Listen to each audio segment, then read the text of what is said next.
Aujourd'hui, on est dans une espèce de dépôt derrière le magasin. C'est un local patates frites étroit. Et au bout du local, vous ne le voyez pas là, dans la prise de vue, mais il y a un grand hublot rond, comme les autres hublots du cégep. Et ce hublot-là, il est pleine largeur du local, pleine hauteur.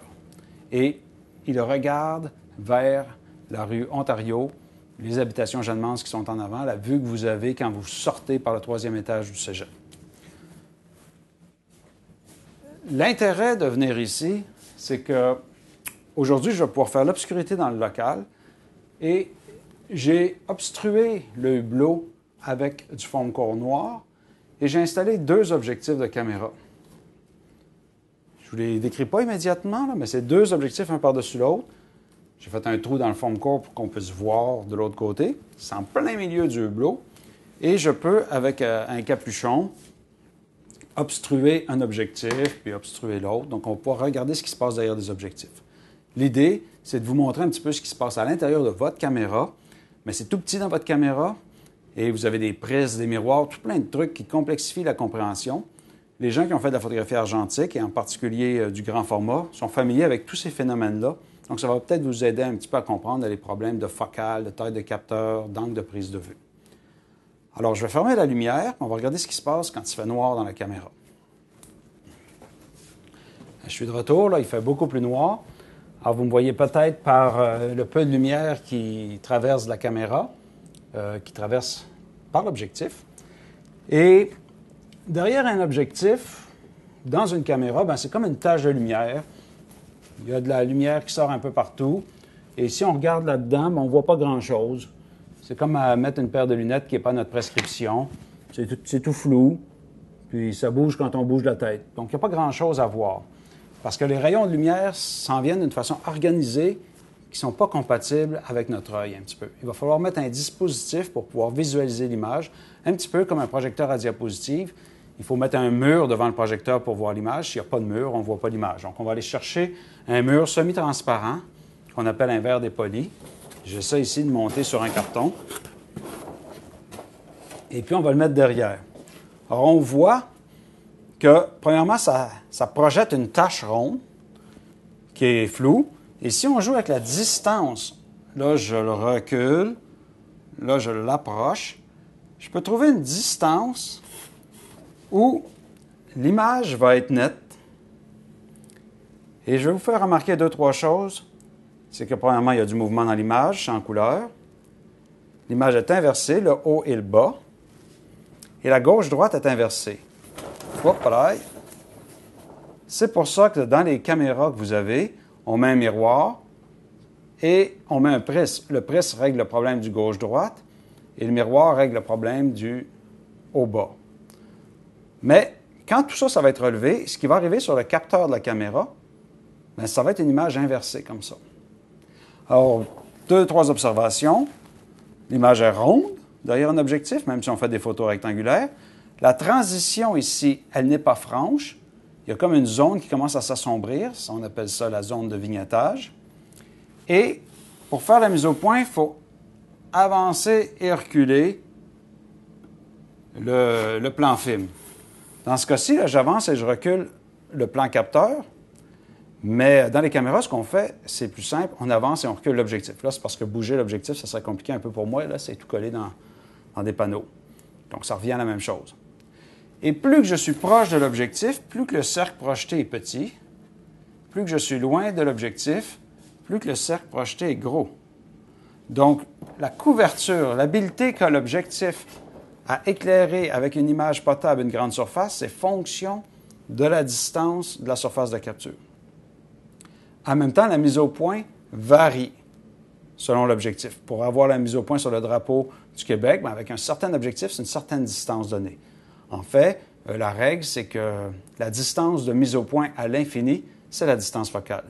Alors, si vous avez une 50 mm, ça va être 50 mm derrière le point nodal de l'objectif, disons, pour les besoins de la cause, peut-être le diaphragme, que l'image va être située à point.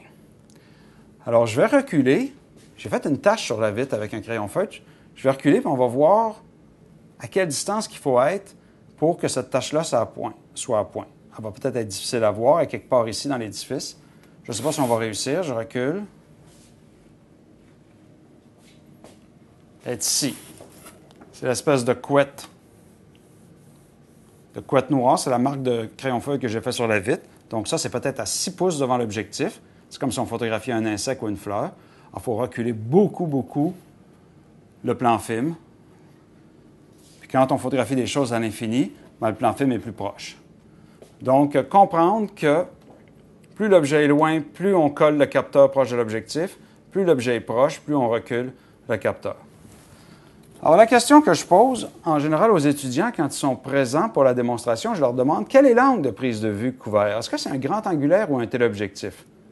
Bon, ceux qui sont familiers avec la sortie du 3e étage ici, ils disent que c'est un léger grand angulaire. Donc, cet angle de prise de vue-là, l'angle de capture, c'est un petit peu grand angle. On voit le coin de la rue Sanguinelle à la brasserie, on voit l'entrée du stationnement des habitations Jeanne-Mance. Alors, si j'avais à qualifier cet objectif-là, bien, il faut le qualifier en termes de grand angulaire ou téléobjectif en fonction d'une surface de capture. Étant donné qu'on ne fait pas des photos rondes, on va mettre une surface derrière. On va définir une surface. J'ai ici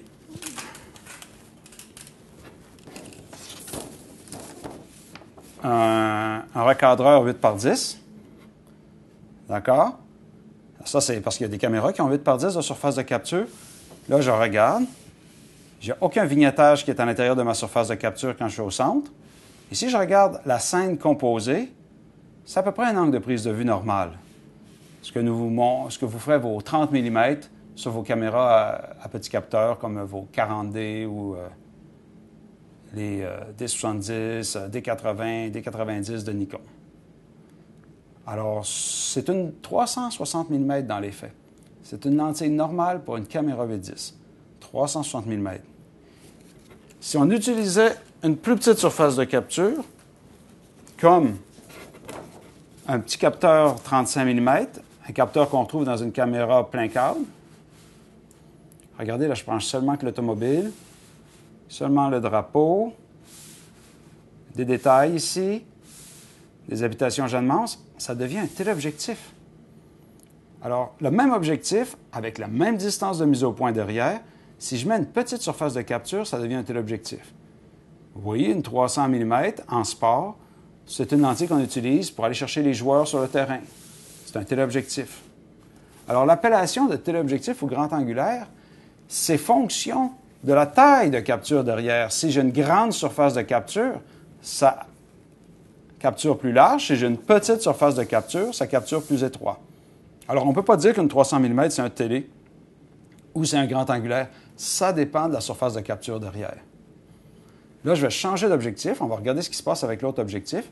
On va voir l'espèce de parallèle qu'on peut faire. Alors, je découvre la surface de l'objectif ici. Je mets un capuchon sur celui-là. Ça, c'est une 50 mm ici. C'est une 50 mm qui est faite pour aller sur une caméra à pellicule, une caméra à film. Donc, on va regarder avec le dépoli ce qui se passe. Focale beaucoup plus courte que 300. C'est encore un rond qui est projeté derrière.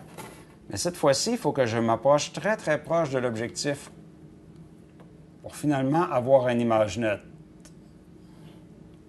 Et c'est à peu près le même angle de prise de vue que ce qu'on a vu tout à l'heure. Les habitations Jeanne-Mance, le clocher de l'église de l'UQAM.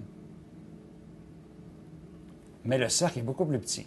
Et si je me recule, rendu ici, j'ai mon coup de crayon feutre. La tâche est nette. Espèce de mouche noire, là. Donc, les déplacements d'objectifs qu'il va falloir faire pour faire la mise au point vont être beaucoup plus courts avec des focales courtes. Et là, je vais vous montrer ça serait quoi le cadrage. Alors, si je prends un 35 mm, une caméra comme une 5D Mark II, une caméra plein cadre, c'est ça que j'ai. Puis si moindrement je bouge, j'ai du vignettage. Donc, on constate aussi que tous les objectifs n'ont pas le même cercle de projection derrière. Cet objectif-là, je ne pourrais pas mettre un capteur 8-10 ou même ici, je vais en prendre un 4-5 parce que j'aurais une image ronde en plein milieu, puis il y aurait du noir tout le tour.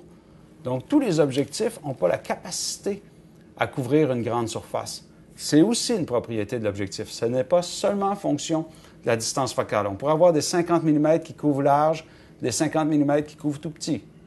Les habitations Jeannemont seraient de la même taille tout le temps, mais le cercle projeté serait plus petit. Une lentille qui se destine à une caméra vidéo, par exemple, où le capteur est très, très petit, bien, la 50 mm pour la vidéo, en général, quand ils la construisent, ils mettent un tout petit cercle. Les ingénieurs ne forcent pas à fabriquer un dispositif qui va couvrir sur une grande surface parce qu'il n'y en aura pas de film, il n'y aura pas de capteur à cet endroit-là. Alors, les manufacturiers ont tendance à fabriquer des objectifs qui se destinent pour une taille de capteur. Et c'est pour ça que quand vous empruntez des objectifs au magasin, il faut vous assurer que l'objectif que vous avez emprunté, abstraction faite de sa focale, est capable de couvrir la taille de capteur de la caméra que vous avez. Alors, si vous avez on va parler Canon, si vous avez par exemple une 60D qui a un petit capteur, ça ne sera pas la même couverture qu'une 1D qui a un capteur facteur 1.3 ou qu'une 5D Mark II qui a un capteur d'un facteur 1.0. Alors, la 50 mm pour une 5D Mark II va devoir avoir un cercle plus grand que, par exemple, une 50 mm qui se destine à une caméra comme une 60D. Alors, les kit lens qui viennent avec, là, les 18-55 ou 18-80, bien, ont des beaucoup plus petits cercles de couvrage derrière parce que, dans le fond, il n'y aura jamais un grand capteur. Ou le manufacturier n'a pas prévu que ces objectifs-là soient installés sur des grands capteurs. Alors, si on résume ce qu'on a vu aujourd'hui, plus la distance focale est longue, plus le dépoli va être loin en arrière pour faire la mise au point. On va passer à l'autre objectif, on va avoir plus de lumière.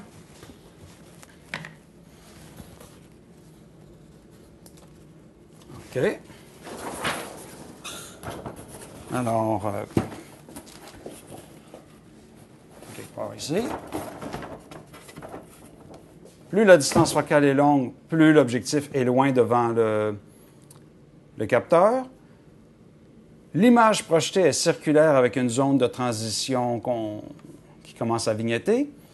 Pour faire la mise au point, on avance et on recule le plan film. L'image est inversée au bas, gauche-droite.